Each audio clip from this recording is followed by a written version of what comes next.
തീർച്ചയായിട്ടും അത് നമ്മൾ ഒരുക്കുന്നുണ്ട്. തീർച്ചയായിട്ടും. അപ്പൊ അടുത്ത് സുരക്ഷാ ചാരിറ്റബിൾ ട്രസ്റ്റിന്റെ അഡ്വക്കേറ്റ് സോനു അഗസ്റ്റ്യൻ, അദ്ദേഹത്തെ ഞാൻ ക്ഷണിച്ചുകൊള്ളുന്നു.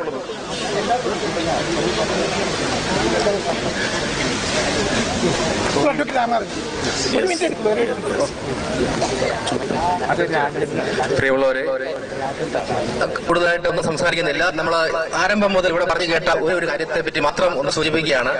ശ്രീ സന്തോഷ് പണ്ഡിറ്റ് ഒക്കെ പറഞ്ഞതുപോലെ 999 വർഷത്തേക്ക് എങ്ങനെ കരാറുപെട്ടു. എന്നാൽ യഥാർത്ഥ വസ്തുത ഈ കരാറിന്റെ കാലാവധി 999 വർഷം അല്ല എന്നുള്ളതാണ്.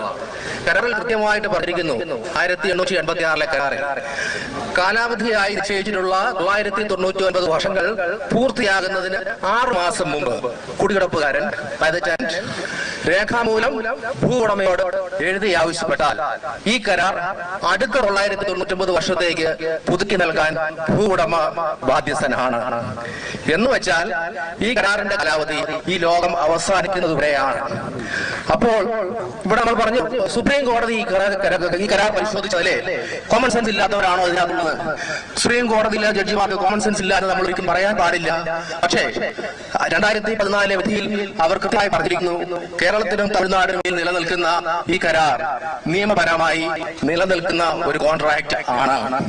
അതുകൊണ്ട് ഈ കരാറിനെ പറ്റി ഉള്ള ആ രീതിയിലുള്ള സംശയങ്ങളെല്ലാം അസ്ഥാനത്താണ് എന്നുള്ളത് ഒരു വസ്തുത എന്ന് നാം മനസ്സിലാക്കണം. എന്നാൽ ഈ കരാറിൽ നിന്ന് പുറത്തു കടക്കുവാൻ ഉള്ള ഒരു വസ്തുതയും ഈ കരാറിൽ തന്നെ ഉണ്ട് എന്നുള്ളത് നാം അവരും അറിഞ്ഞിരിക്കേണ്ട കാര്യമാണ്. അതിൽ കൃത്യമായിട്ട് പറയുന്നുണ്ട്, കക്ഷികൾ തമ്മിൽ ഭൂവുടമയും പാട്ടക്കാരൻ തമ്മിൽ എന്തെങ്കിലും അഭിപ്രായ വ്യത്യാസം ഉണ്ടായാൽ അത് തർക്കപരിഹാരത്തിലൂടെ, അതായത് ആർബിട്രേഷനിലൂടെയാണ് പരിഹരിക്കേണ്ടത്. ഇന്ന് ശ്രീ പി രാമസ്വാമി അയ്യർ തിരുവിതാംകൂർ ദിവാനായിരിക്കുമ്പോൾ തർക്കം ഉന്നയിക്കുകയും മുല്ലപ്പെരിയാറിൽ ജലസേചന ആവശ്യത്തിന് വേണ്ടി മാത്രം വിനിയോഗിക്കുവാനുള്ള വെള്ളത്തിൽ നിന്ന് തമിഴ്നാട് വൈദ്യുതി ഉൽപ്പാദിപ്പിക്കുന്നു, അത് ശരിയല്ല എന്ന് പറഞ്ഞുകൊണ്ട് ആർബിട്രേഷൻ അദ്ദേഹം പോവുകയും അന്ന് ആർബിട്രേഷൻ തീരുമാനം തിരുവിതാംകൂർ അനുകൂലമായി വരികയും ചെയ്തു എന്നുള്ള മാതൃക നമ്മുടെ മുൻപിൽ നിൽപ്പുണ്ട്. ഇന്ന് പറഞ്ഞതുപോലെ തന്നെ ഇന്ന് മാറിയ കാലാവസ്ഥയിൽ, അതായത് മാറിയ ചുറ്റുപാടിൽ മേഘവിസ്ഫോടനങ്ങൾ കൂടുതലായി സംഭവിച്ചുകൊണ്ടിരിക്കുന്ന കാലാവസ്ഥയിൽ കാലാവസ്ഥാ താപനം മൂലം മറ്റും 1 മാസം മുമ്പ് കാമശ്ശേരിയിൽ നടന്ന പെയ്ത മഴ മേഘവിസ്ഫോടനം മൂലമാണെന്ന് കൊച്ചിൻ യൂണിവേഴ്സിറ്റിയിലെ ശാസ്ത്രജ്ഞന്മാർ തന്നെ രേഖപ്പെടുത്തിയിരിക്കുന്ന അവസ്ഥയിൽ ഇവിടെ നിന്ന് കേവലം 100 മീറ്റർക്ക് 300 കിലോമീറ്റർ അപ്പുറത്ത് ആ ഡാമിന്റെ മുകളിലാണ് മേഘവിസ്ഫോടനം നടക്കുന്നതെങ്കിൽ ഈ ഡാമിന് ഇത് താങ്ങാൻ സാധിക്കുകയില്ല എന്നുള്ളത് വസ്തുതയായിരിക്കെ ഈ കാര്യങ്ങൾ ചൂണ്ടിക്കാട്ടി കേരള സർക്കാർ തമിഴ്നാടിനോട് നമ്മൾ തമ്മിലുള്ള ഈ കരാർ ഇനി ജനങ്ങളുടെ സുരക്ഷയെ കരുതി യാതൊരു രീതിയിലും മുൻപോട്ട് കൊണ്ടുപോകാൻ സാധ്യമല്ല എന്നും, എന്നാൽ കരാപ്രകാരമുള്ള വെള്ളത്തിൽ നിന്ന് ഒരു തുള്ളി കുറവ് വരുത്താതെ തമിഴ്നാടിന് ലഭ്യമാക്കുവാനുള്ള നടപടികൾ കേരള സർക്കാർ ചെയ്യുന്നതാണ് എന്ന് ഉറപ്പ് നൽകിയാൽ ഇത് സ്വാഭാവികമായും ആർബിട്രേഷനിലേക്ക് പോകും.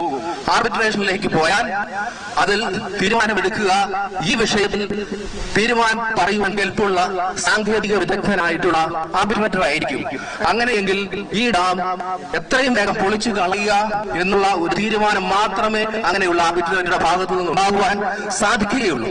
ആയതിനാൽ നാം എന്തെങ്കിലും കാരണങ്ങൾ പറഞ്ഞുകൊണ്ട് നീതിപീഠത്തെ സമീപിക്കുന്നതിനേക്കാൾ നല്ലത് കേരളം ഈ കരാറിൽ നിന്ന് പിൻവാങ്ങുന്നതിന് അടിയന്തര നടപടി സ്വീകരിക്കണമെന്ന് ആവശ്യപ്പെട്ടുകൊണ്ട് കേരളത്തിൽ അങ്ങോളം ഇങ്ങോളമുള്ള ചെറിയ ചെറിയ കൂട്ടായ്മകൾ ഈ മുല്ലപ്പെരിയാർ അജിറ്റേഷൻ കമ്മിറ്റിയുടെ നേതൃത്വത്തിൽ സംഘടിച്ച് കേരള സർക്കാരിനോട് നിവേദനം നടത്തുകയും ഇല്ലെങ്കിൽ നമ്മളുമായിട്ട് ആ നടപടിയിലേക്ക് നടക്കുവാനുള്ള കാര്യക്രമങ്ങൾക്ക് നേതൃത്വം നൽകുകയും വേണം. ഇത് വളരെ ഗൗരവപൂർവ്വം നമ്മൾ ചിന്തിക്കണം എന്ന് മാത്രം അഭ്യർത്ഥിച്ചുകൊണ്ട് എന്റെ വാക്കുകൾ ഞാൻ ചുരുക്കട്ടെ.